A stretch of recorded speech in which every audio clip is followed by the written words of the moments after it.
কবিগুরুকে নিয়ে লেখা আমার কবিতা। কবিতার পঙ্ক্তিতে লিখব রবির নাম, জন্মদিনে তার চরণে জানাই আমি প্রণাম। গীতবিতানের 6টি খণ্ডে গানের সুর ভরা, মুসলমানের গল্প তার জীবনের শেষ লেখা।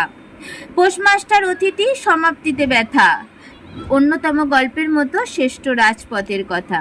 তোমার গানের সুরগুলি সব মনের মাঝে রয়, গুনগুনিয়ে গেয়ে উঠি সখী যাতনা কাহারে কয়। মহেশ গল্পের শেষ অংশ যখন মনে পড়ে, জানো কবি আজও নয়নগুলো অশ্রুতে ভরে ওঠে।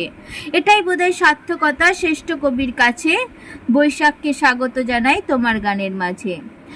কাবুলিওয়ালার ছোট্ট মিনি ছুটি গল্পের ফটিক, প্রাণবন্ত থাকবে মনে দীর্ঘ দিবস ও দীর্ঘ রজনী। হারিয়ে যাওয়া বীর পুরুষ পদ্মখানিগুলি মৃত্যুকে জয় করে লিখেছিলেন মৃত্যুঞ্জয়ী। তোমার পায়ে দিলাম আমার শ্রেষ্ঠ নিবেদন, ভালোবাসি ভালোবাসি তোমার গানের কথা আজ তোমায় বলে গেলাম।